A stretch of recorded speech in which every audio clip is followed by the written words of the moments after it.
Howdy, and welcome back to You've Got People Problems, the podcast where we tackle the leadership challenges that no one wants to talk about, but every business faces. I'm your host, Melissa Ortiz with Activate Human Capital Group, and this is episode 24. This week, we're diving into a critical distinction leaders often get wrong: system problems versus people problems. Too often, we misdiagnose the real issue, chase the wrong solution, and waste valuable time and trust along the way. To help us unpack this, I'm joined by Treadway, Chief Greatness Officer and founder of You're Carrying Something Great, where she helps small businesses grow through holistic support and intentional problem solving. Together, we'll explore how to correctly identify the root of a challenge, avoid costly missteps, and build an environment where people and systems work in harmony. If you're being tempted to fix the wrong thing or wondered why your solutions aren't sticking, this conversation will give you a new lens and some practical steps to get it right. Let's jump in. Howdy, y'all, and welcome to You've Got People Problems. This week, we are talking about the difference between identifying system problems versus people problems and why we so often get that definition wrong and then start going down the wrong path. So I'm so excited to have Octavia Treadway with me, owner of You're Carrying Great. Gosh darn it, I knew I was going to get it wrong. You're Carrying Something Great. You're carrying something great. Yeah. So thank you for being here. I think this is a really interesting topic because none of us want to go hunting down the wrong pathway to solve a different problem than we're really experiencing. So tell us a little bit about your company and yourself before we dive into the discussion of the day. Absolutely. So yes, again, my name is Octavia Treadway. Everybody calls me Tav, so please do so. And I am the Chief Greatness Officer and founder of You're Carrying Something Great, where we change the way small businesses grow. And so, yes, we are focused on creating an ecosystem and an environment where small businesses can get really the holistic support that's needed in order to really start, grow, and scale successful businesses. Amazing. And how did you start down this path? I have, for most of my life, been a problem solver. I have always enjoyed, I'm the person, if you put the radio in front of me, I'm going to take it apart just so I can put it back together. I love knowing and understanding how things work, and even especially when an issue comes up, working to solve that issue. That's been me since I was a kid. I always knew I wanted to be an entrepreneur. When I was very young, I would build businesses in my living room and make my brothers come and shop, and I would decline their credit cards so that they could, as they were coming to my stores that I was building. And early after that, I really started to realize, like, okay, it's not just a solution. Like, it's not just finding a solution, it's how you get to the solution. And so it moved me in my career to be able to really go into spaces where it wasn't just about problem solving. It was about deep diving to make sure that the problems don't exist again. That happened in operations, it happened in business development, it happened in strategic planning in my career. And as I was in those spaces, the entrepreneurial spirit started to rise up again. And I was like, we need to take what I've been able to learn in my 20-year career in international nonprofit back to community, because there are so many people who need to know these things. And there are also a lot of people who are like me. They don't have formal educations. I have never, I don't have a formal education, right? I didn't go to college and all those things. And I was able, through my 20-year career, to develop a skill set and a knowledge base and an implementation practice to be able to grow in my career. And I wanted to bring that back to other people who have those same potentials, who have that same potential, and who may not have had the same doors open for them as I did. Yeah. So practical application trumps theory, and I think so. I think there's value in both. Sure. And but I do theories think come from somewhere. they do, right? But there's something to be said about experience. Yeah. Amazing. Well, for those of you listening, because you know Tab and you don't know me, my name is Mel Ortiz, and I'm obsessed with helping people find the right seats. Not so much from a recruitment perspective, but from an organizational perspective, making sure that we have the right people in the right seats, making sure that they're thriving in their roles and they're engaged and that they stay and contribute at high levels of performance.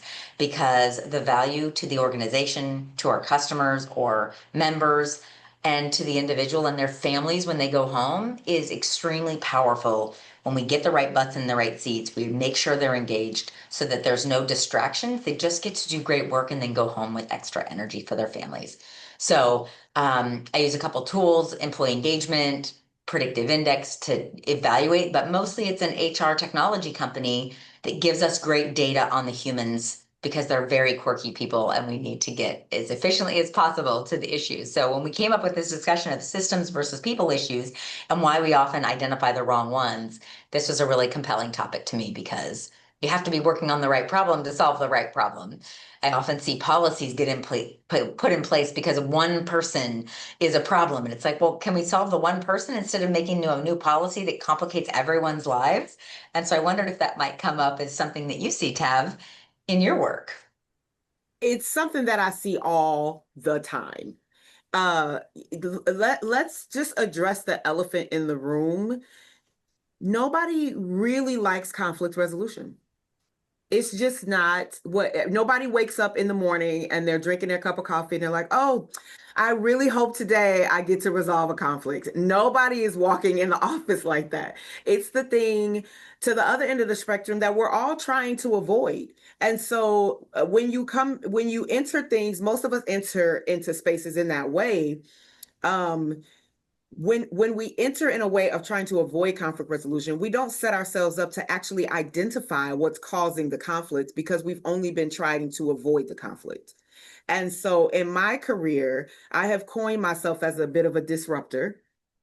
I am able to go into spaces and observe and identify where the issue is, because when you start to have work relationships and people are concerned about their livelihoods and all of the things, nobody really wants to deal with the core of the issue. So that's where I find myself all the time. That's where most of us find ourselves. We just aren't looking to resolve conflict every day. And sometimes we hope it'll just go away, right? Most It's of the time. it's Yes. like, well, they're just having a bad day. I'm not going to come down on them. I'm not going to address this. It's just a rough day. Their mom is sick, or they have a child that's really struggling in school. And so we think we're giving grace, but really we're just avoiding the issue at hand if it's a systemic issue, right? If it's a one-off and someone had a bad day, let's give some grace. But what we're doing as leaders by not addressing that issue is we're condoning it. We're blessing it as something that's appropriate in our Yep. workplace. And then we're driving away our A players because they get so frustrated by what we allow someone else to do that they would never dare touch upon. Yeah. Yeah. Well, and I think what you're talking about too is what I've learned in my career. Most people also don't come to the table with self-advocacy. So when I hear you say we're getting rid of our A players, that happens all the time, but it also happens because those A players don't advocate for themselves. They don't come back and say, this is actually not the problem. The problem is this, and I need support. These are the soft skills, Wait, and hold we on. They say it to each other, though, right, Tao? They say it to each other. They just don't tell us as leaders. So we don't get the benefit of that knowledge because they don't think it's their place often. And they think surely they see it. Surely. But we don't because we're busy trying to avoid the conflict, is what you're telling me. my nervous system is going haywire right now because I am thinking about all the situations where I people came to me and said, hey, uh, there's an issue, but it wasn't the person that came to me. And so in order to manage my integrity as a leader, I've always said, well, if so-and-so cannot bring that to me, I can't dive into it because I don't want to go, what are we in high school? What is this? Right. Like, and of course we're in high school because here's what we do as adults. We take all of those habits and things that we learn in high school. We graduate, we go to college, we become adults. All of those things follow us, right? And so we're still resolving conflict. We're still finding solutions to problems in the same ways that we did in those spaces. So I often will, some people, will come to me. Oh, here's what's going on. Is so-and-so gonna come to me about that or not? Because until they do, I can't really consider it an issue. Ooh, okay. So you're sitting here with an issue that a team member believes exists. You may look at the issue and say, yeah, I think this is an issue. But if the person doesn't come to you, is it a wait till it becomes something that, where do you go from there with that? It's like sitting on your desk. The monkey, they brought the monkey into your office. The monkey's sitting on your desk, and you're like, I don't have time for you, monkey, because you're the wrong person discuss the monkey. Right. Here's what happens. The systematic issue will get addressed. And that's how we come to where we are today, right? The systematic issue will get addressed. As a leader, my level of integrity and my reputation is on the line, right? So as a leader, I have to figure out a way to address the issue without addressing the way it's impacting that person because that person didn't come to me. So you're going to continue to come to work and not be happy because you're not getting the kind of care that you actually need from the people that are in leadership. Will I let an issue go unaddressed? Absolutely not. Yeah. And that's why we get from people issues to system issues, because there isn't, my husband and I call it deal direct. If I have an issue with you, I need to come to you. I might go to somebody who can give me feedback and help me prep. That's an acceptable thing. But then I need to come to you and say, I'm really struggling with, we work in cubicles next to each other. Your volume is really high. Is there anything we can do to mitigate that? Because it's distracting me from my work. I love the words, would you be willing? Because it's literally a request in these environments. But the deal direct mentality is so valuable. And most people don't use it. Most people are cowards. And it's really frustrating in their careers. They don't advocate for themselves in terms of the next skills they want to learn or the frustrations they're having. And so then we create systems. So I'll give you one. I had a client tell me they had an employee who was, they went to a conference and they didn't like the food at the conference. And they're a nonprofit. So they door dashed a very expensive meal to the conference so they could eat food that they wanted and expensed it off. It was way outside what the norm was, but they didn't have a strict expense policy on when you travel, what the parameters are, because they just said, be reasonable. We're not going to put a bunch of rules in place. We're a small team of 10. Well, now the leader's like, do I need to, how do I even explicitly state? I mean, I guess I can just put a dollar amount, but really? So it's, So then, of course, what do we put in it? We put in a new policy instead of being like, yo, that was not cool. You knew that was not cool when you did it. And now I'm saying going forward, don't ever do that again. But then it'll be something else that they're like pushing the envelope on all the time. Because we're not having people conversations. We're not having the people conversations. We, and it never ceases to amaze me. Also, how quickly policy becomes outdated. Right? The moment you even try to resolve an issue with policy becomes outdated, and or most people don't know what the policy is anyway. Let's be real. Whether it's in school or it's in the workplace, it's just like your job description. You maybe read it once, or maybe you didn't, and then you moved on with your life. Yeah. I liked what you said about are you willing? Oftentimes, and I actually took this from a client, I use the term, is there a universe that exists where? Oh, yeah.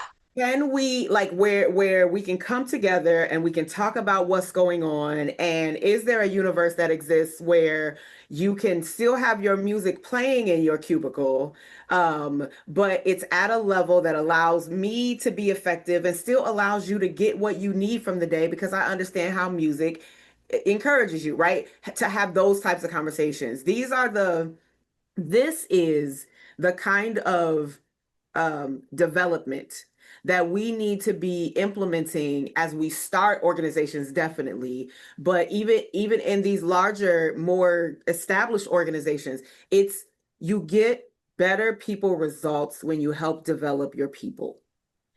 And so I'd go a level deeper, Tab, and I'd say it goes all the way back to the training we give it kids in school. That instead of telling the teacher, helping them be more effective in asking, like my son at his primary school had a 5-finger rule. Please stop. Why are you doing that? God, there's like this whole thing, and number 5 is tell a teacher. or, go find an adult. But it's like, Mhm. here are 4 ways to address this Mhm. without, maybe it's not tattletaling, but do it on your own. Yeah. Right? Yeah, self-advocacy. Yep, we don't teach it enough. That was an amazing school he was at, but we don't teach that enough. It's not a part of our regular curriculums. Yeah. It's interesting. I'm on a school board, so this is like a super soapbox for me. The things we don't teach in school enough are interpersonal relationships and personal finance. Because no matter how much education you have, those things are still the ones that tend to trip people up because Mhm. we don't teach them. We learn them. We watch other people model them. We may or may not have good examples in our personal lives growing up, and they're huge. They're way bigger than calculus. They're way bigger than So cursive much bigger. handwriting. So much bigger. And if we can talk about this from a consulting perspective too, right? Because we're consultants. We're in the business of going into other people's spaces and helping them do things better.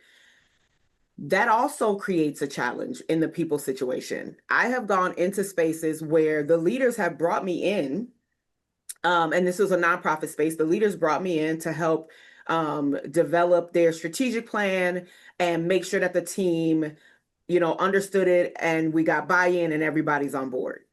And so, just based on, I wouldn't say it was personality or any issues like that, just based on the leader of the organization's limited capacity, I was actually seeing their team more than they were. And so then it started to turn out like, oh, we just wait for you to show up and tell us what to do. And that could have, if I needed it, it could have stroked my ego. Wow, Yeah. I'm here. I'm doing a really They good job. love me. They need me. Right? Like I'm gonna be able to flip this contract in another way, right? Like how do I flip this to make it? My response to that was, while I greatly appreciate that, I see that as an issue that needs to be addressed with your leader, right? And Yeah. so it's not just like from a consulting perspective, we also have to take a different level of responsibility to things. And you're here, you're a fractional professional bringing full-time impact, and that's amazing, but we also have to be very aware and cognizant of the damage that we can cause going into these spaces and not understanding our responsibility to these dynamics in the organizations.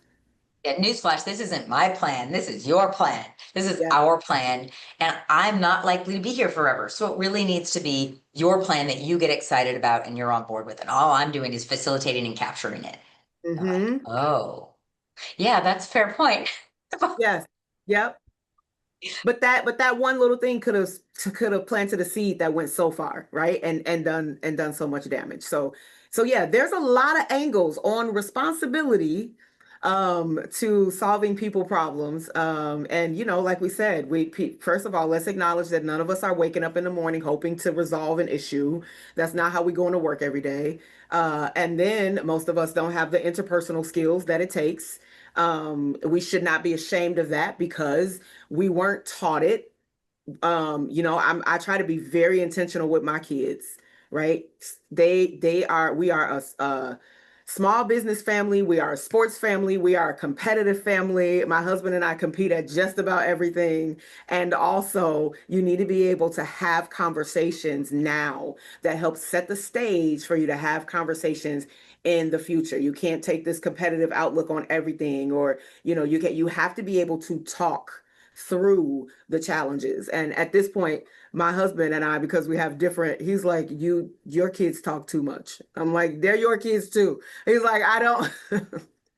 We will sit and we will debate an issue. Like, I want you, like, let's keep going. Okay, can we Yes. take to a deeper level? Okay, can we take that to a deeper level, especially as men and especially as Black men? I want them to be able to go out into the world and be able to explain what's going on with them. Yes. So they don't run into these same issues. Yeah. We do something similar on Sunday night. We have a family meeting and we talk about our goals, we talk about our family values, we talk about issues.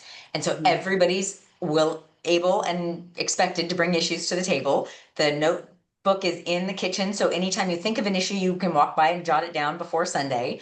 And then, or you can bring it up in the Sunday meeting. And it's things like my kids are 9 and 11. So they have 9 and 11-year-old problems. It's like, Virginia keeps coming in my room without permission. This is my space. And I feel like we need to talk about this. And the issue that I wrote on the thing this morning was like, we need to revise our chore list because the last time we did that was probably a year and a half ago. And they're way more capable today. So we can go back and reassign everybody's chores and they don't all have to live on my plate anymore.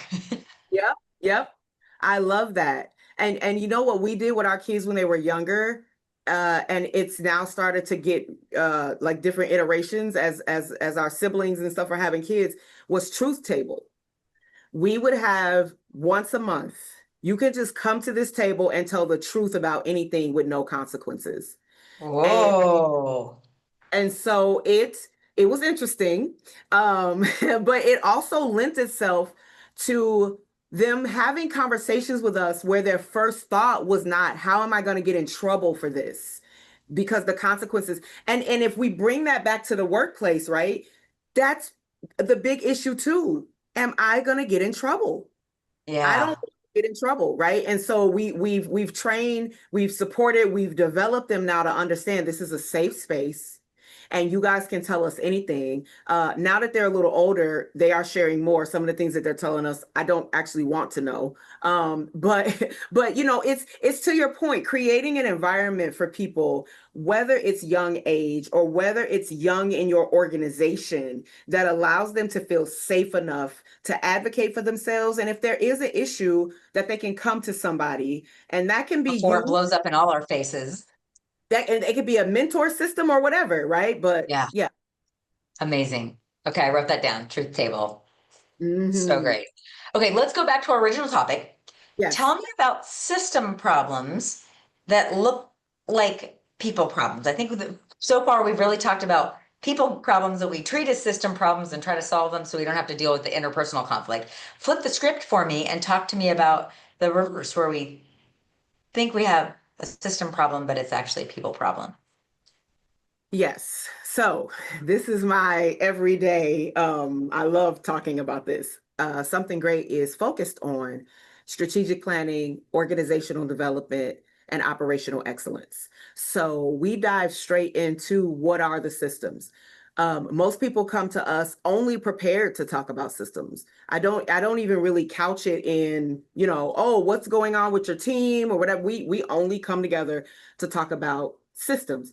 What I do, my Trojan horse, if you will, to be able to enter into that conversation at any time, is I start every conversation, every contract, with CliftonStrengths.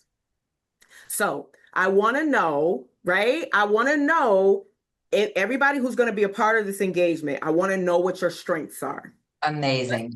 first. And then we have an entire session around everybody's strengths, making sure that they understand who they are as leaders. That session is not set up to like, oh, you're doing this great or you're doing this. This is just strength based, right? So we have that conversation. Everybody feels like rah, rah, rah, like we're a great team. We're going to make this happen. Then the first actual operational session, we go through and we do an assessment that we call the AGPG assessment, where we walk people through their accomplishments, their growing pains, their pain points, and their growth opportunities. That allows us to then have the conversation about what is actually happening in your organization.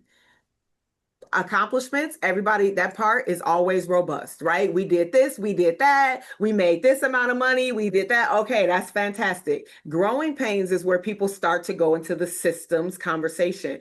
People never go into, we hired a bad admin, right? And so where they go is, well, our emails aren't getting out in time, right? Some of the problem with sales is that our follow-up is lacking. And so we're missing out on contracts because our follow-up is lacking, right? It sounds like a system problem, but it's actually a people problem, right? Ooh. Right? We go because we already just established that the admin is not great for whatever reason, right? To your point, are you in the right seat? Right? Yes, they might be great, but what are they great at? And it may not be this admin role. And no, I have this mantra, no one wants to suck at work. So the admin probably knows they're not great. in this Mhm. role. They're Mhm. struggling and stretching and trying to be who they need to be for the role and for the people around them. So they feel Mhm. like they're failing. The people around them think they're failing because they're not getting what they need from the person, and everybody's losing. And it's so frustrating. I love Strengths Finder because it's like, what are the super highways in your brain? And sometimes it's just letting them be on the super highways instead of our paths that are our super highways that tend to not be theirs. Exactly. The main way we set people up for failure, right? And the main So way we set people up for failure. is by putting them on a highway that works for us and not setting them up for success where they can lean into their own superpowers. Yeah, so true. So if you orient with strengths, I love the Strengths Finder. I worked at Gallup for years. Um, Very cool. the language is so positive. It's so individualized, where like all these other assessments, you might have one profile or four dots on your chart. Strengths Finder has 34 themes of talent and what makes you unique and how do those talents combine to bring something different to the table, and helps us see how do we communicate and process in information. I love Yep. that you started. That's fantastic. Yep. So that's one example of a system, that a problem that looks like a system problem, but it's actually a people problem. And because leadership is so important to me. I had a client say to me, actually, Tab, I think leadership is your love language. Because it's just so important to me that leaders show up well and that they can execute well, and also that they're self-aware enough to understand, which takes me into my next thing that looks like a system problem, but it's actually a leadership problem, right? Okay. We're trying to so we're in this growing pains section of the assessment, right? And so everybody's now talking about things, and how many people have the guts to say that was the CEO's fault, right? Near zero. Near zero, rarely going to happen. Yeah. People bring me in because I am graced to be able to say that in ways that disrupt, right? And then allow for growth. But most of the time, that's on purpose because nobody inside the organization is saying you're not keeping up with things. Yeah. So I'll give you an example personally for my own self. This last 2 months of business has been very busy. We have been working about 5 contracts and we're a very small team. So we have been moving on all cylinders, right? Getting things done. Because of the commitments that I made to the contracts, I haven't been able to meet with my team the way that I would appreciate being able to do. I haven't been able to steer them moving forward. Now, I have a really competent team. So even though we haven't been able to meet um, regularly, they're still on it. They're still doing their thing. But as the leader, there's still an expectation of, hey, Tab, what's going on? And they know me. If you give me 5 minutes, I'm going to shift something. I'm going to change something. Like there's something new that's going to happen. So, um, we've been working through this really big event that we're putting on. And I just realized at some point I had been moving forward without telling them some of the work that I was doing. Not only my own team, but we're collaborating with another team. And so someone from the other team came and said, hey, did you guys develop this? Is this already in place? And I was like, oh, I did that like 4 weeks ago. Like, why did, like, oh, I had to stop and realize I am creating a bottleneck here and not leading well and not communicating with my team and in a way that could potentially if not wreck the contracts because the team is super involved with the contracts, but this big event that we have coming up, I could throw the whole thing off because I haven't been Yeah. communicating well. But Yeah. it's a level of self-awareness and a level of humility where I had to come to my team and say, guys, I'm sorry. I have not been communicating well, Yeah. right? But it could look like a system problem. It could look like we're not meeting enough. The systems are there though. We already have a template for what we do. It's just I call it busy being busy. And so yes, we don't need a new system. We just need to, plan the work and work the plan. And we already have the plan. So we just have to get back on the calendar and force these meetings to happen because they yes. happen for a reason. They're structured that way for a reason. So everyone's on the same page. I love that's a really great example. Great example. Okay, so you go through accomplishments, then growing pains, then there was another one. And then Gaps, we go to pain points. pain points. Yes. So the difference between growing pains and pain points, a growing pain is something that just happens because you are building a business. There is Okay. nothing you can do about that. A pain point, on the other hand, is something that's happening in your business that's holding you back because there is a technical issue, an adaptive issue, a financial issue, or a leadership issue.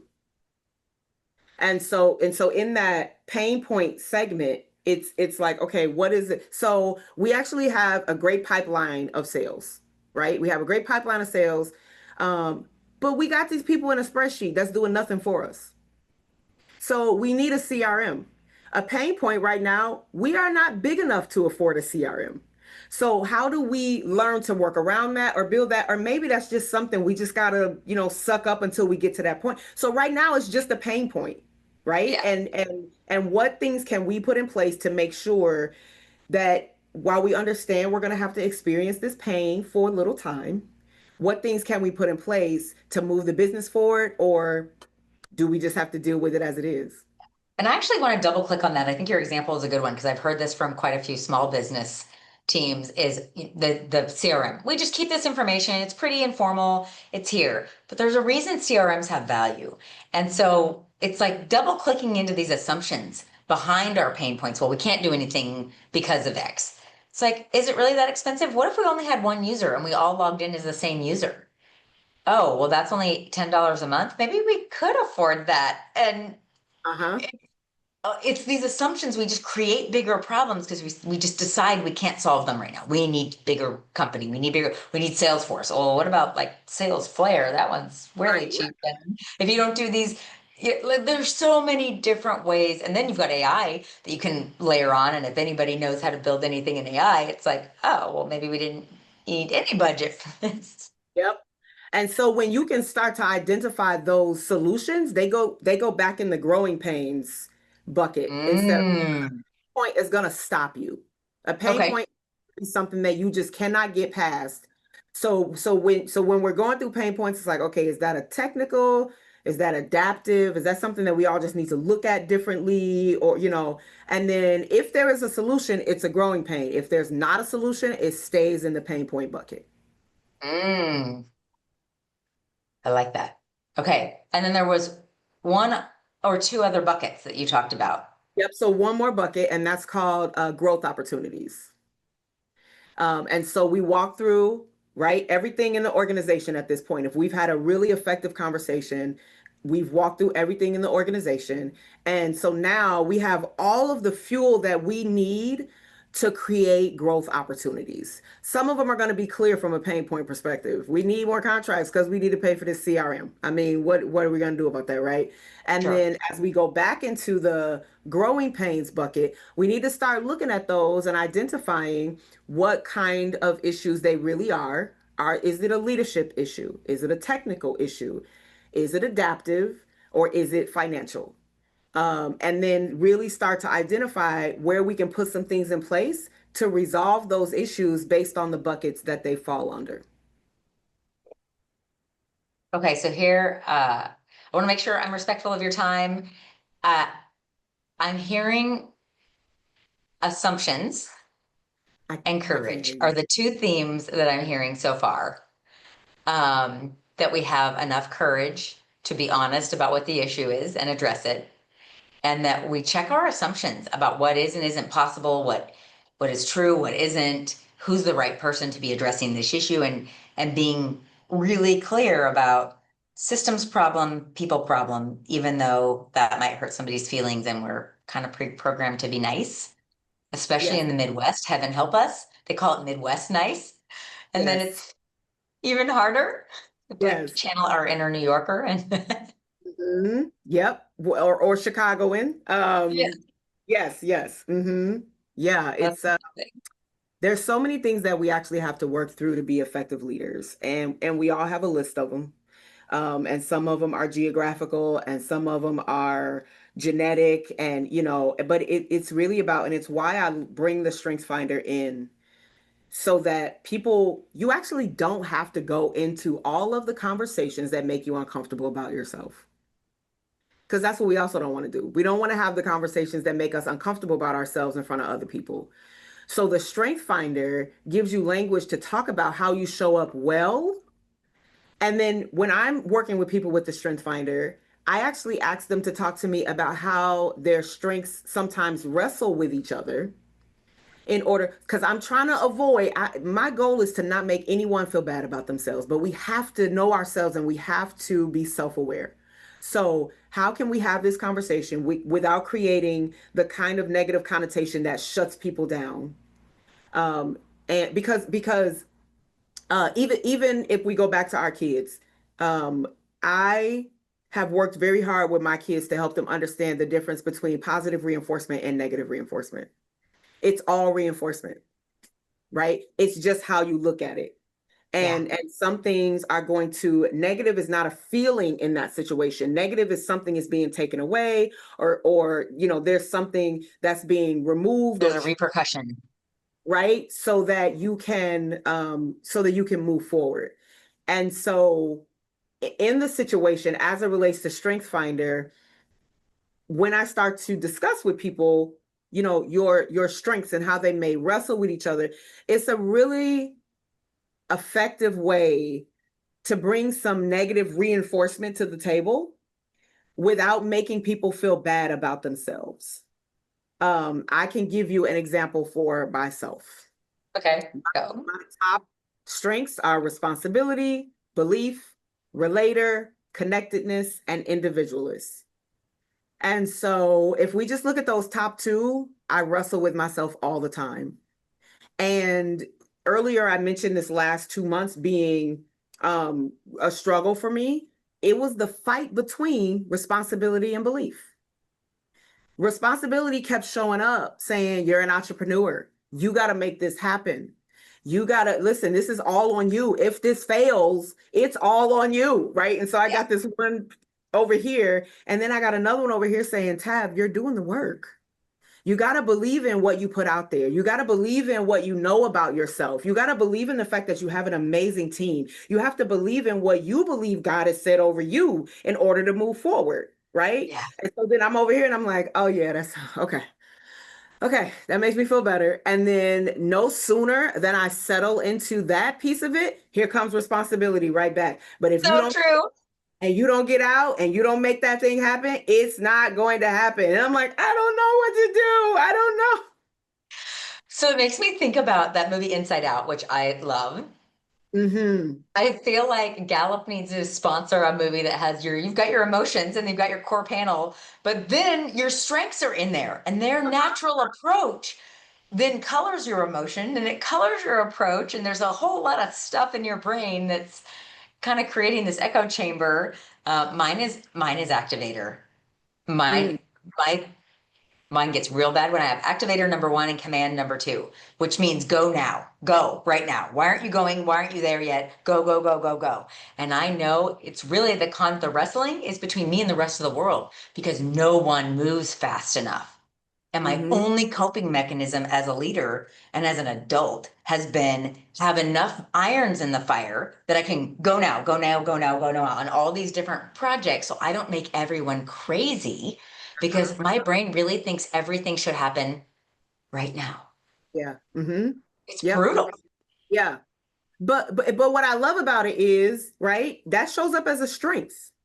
It's not saying you're crazy. It's not saying that, right? It's saying this is a strength. How do you use it well? How do you lean into it well? Because if you're not leaning into it well, it's the fight is only you versus you.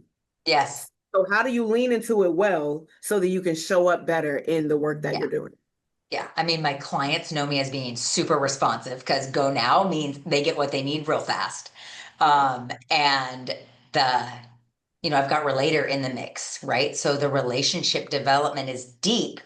And part of the way I build trust is I just take care of business. But I really didn't until the Strengths Finder, I didn't know those two, activator and command. I was just a bossy little girl growing up, a bossy, impatient little girl. And that's all I ever heard. And when I took the Strengths Finder and I went, wow, I turning ideas into action is activator.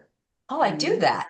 No one ever told me that was part of my talent set, but it is. And command, especially as a woman, especially that high in the mix, has been a serious challenge. Like I told my husband the other day, I think I want to be a man. I'm just tired of being a woman with these strengths.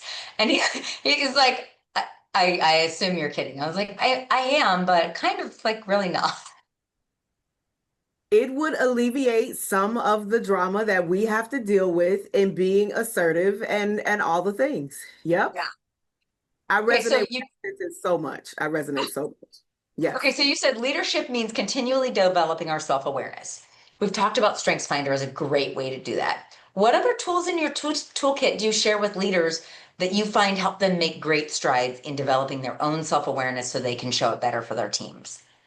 Yeah, that's a great question. I think if when I leave a space, I like to leave, as we're talking about strength finders, I like to leave my relator in the space. I think that when that relator shows up, it allows for people to move forward with much more grace and understanding in the way that things happen. Here's a better, more context for that.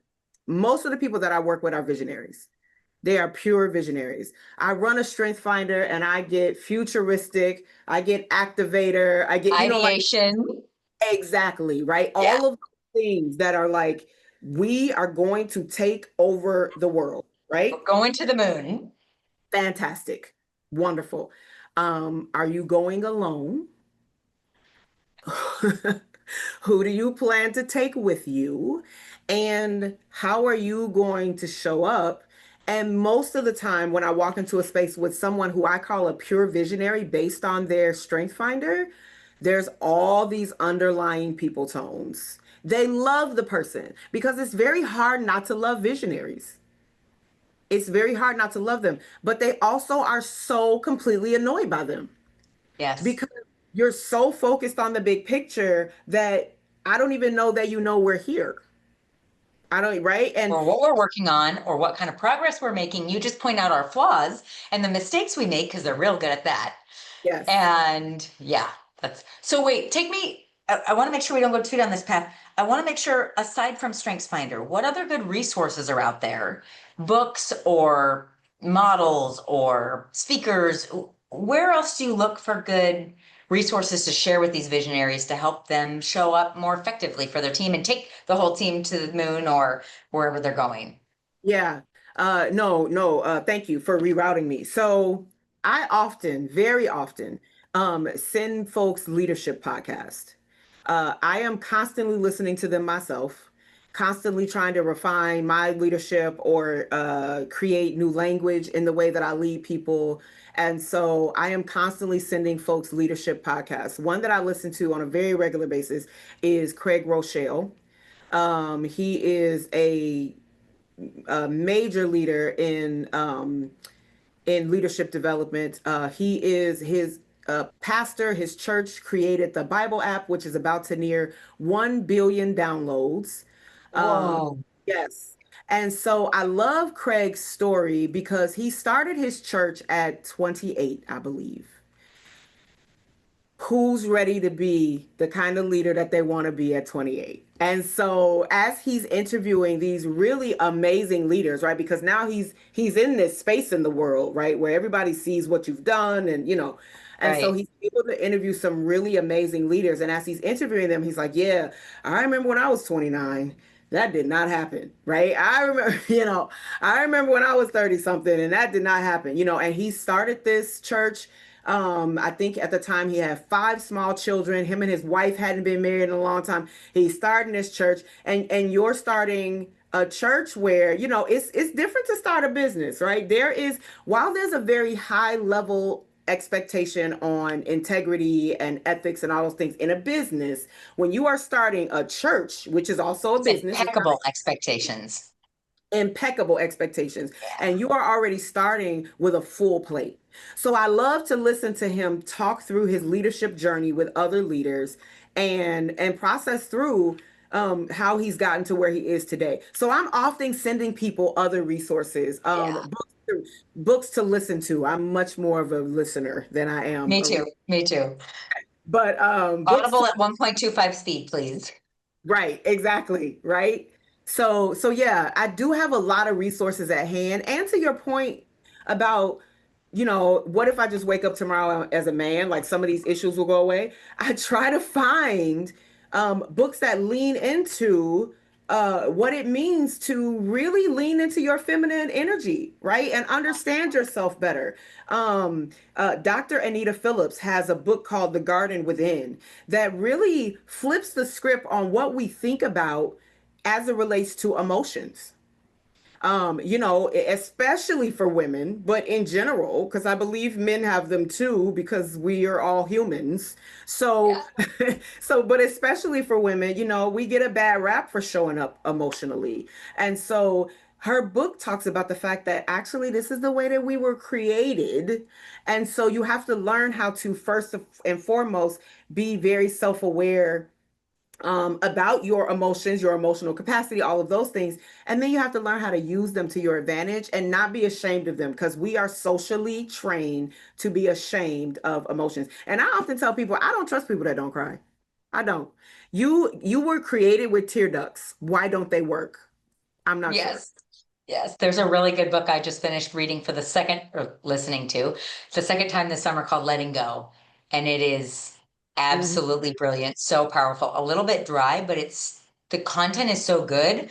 I Mhm. finished it once and I immediately started over. I'm like, I don't think I got it all. I think there's a lot more here. And it was Yep. great. The other one I would say I love is Leadership and Self-Deception Mhm. by the Mhm. Arbinger Institute. It's probably the Yep. single best resource I got out of my entire master's in business program. And it's an annual read for me. That's It's like amazing. really short book. It's phenomenal. The audio is great. Um, and they have a companion that is like personal life, and this one's work life. Mhm. So yeah, so many great resources out there. But I think the commitment is what matters is digging in and figuring out, okay, what am I feeling?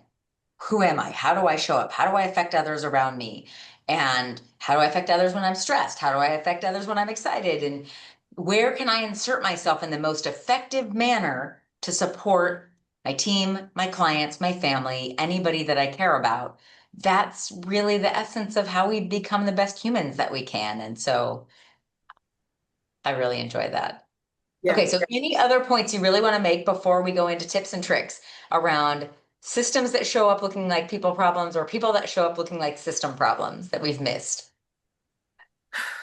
I would just say um the biggest place that I've seen this transposing happen um, is, or where I would say it gets lost, is that middle manager, if you will.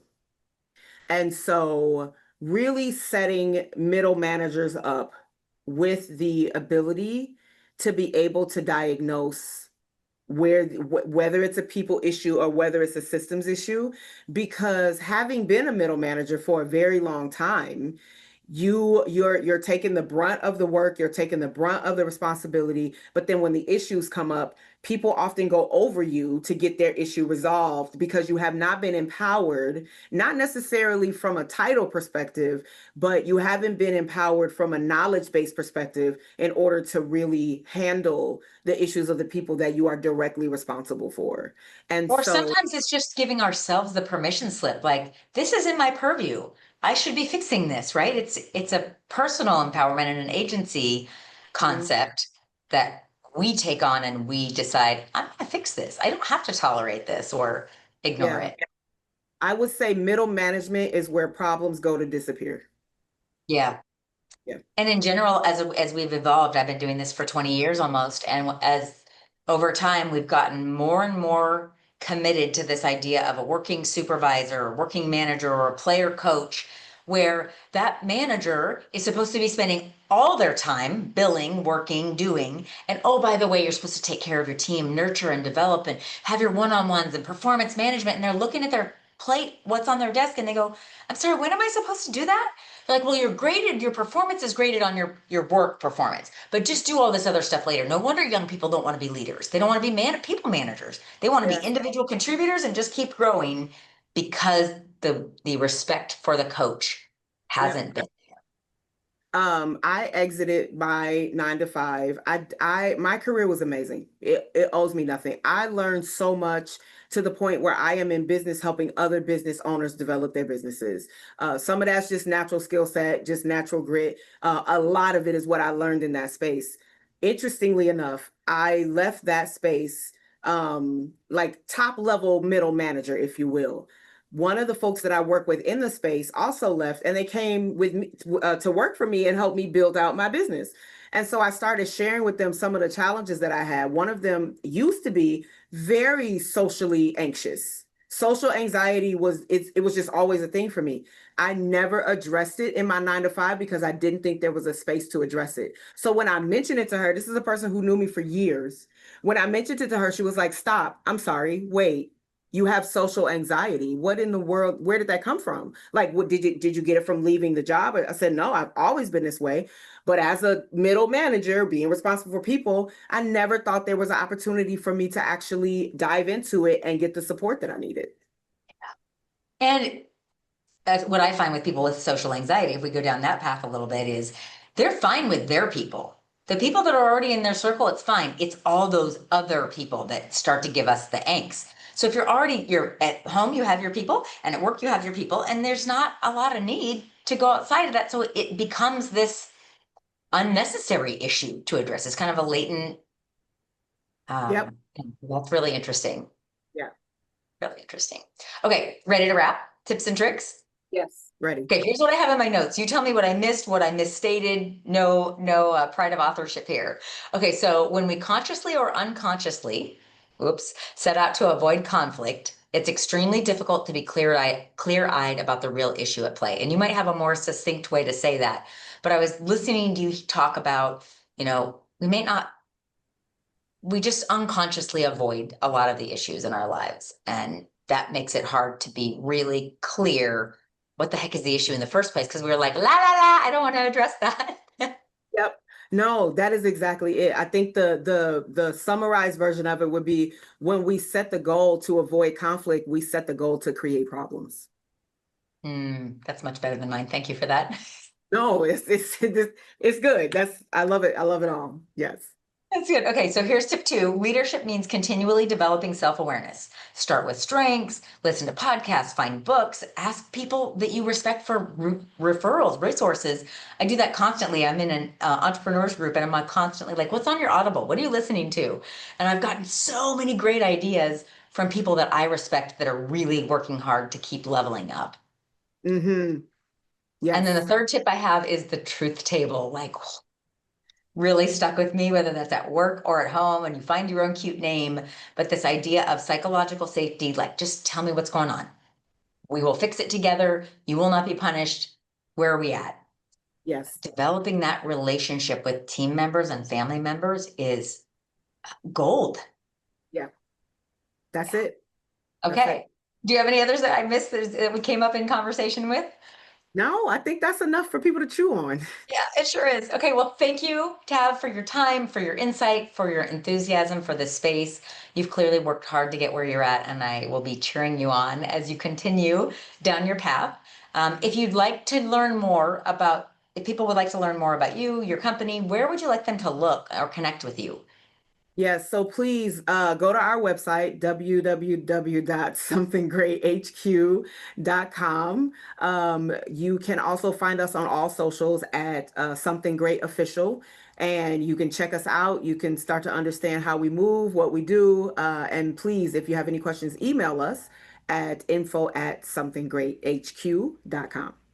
Awesome. Well, thank you. If you are interested in StrengthsFinder, certainly reach out to both of us. We love this space and can help your team get started. So I hope you'll join us for a future episode of You've Got People Problems. And that's a wrap. Have a good one. Well, that's a wrap on this episode of You've Got People Problems. If you got something out of the conversation, make sure to subscribe, leave us a review, and share it with the other leaders in your network, because let's face it, we all have people problems. You can watch full episodes on YouTube or listen on your favorite podcast app. But either way, thanks for listening, and we'll see you next time.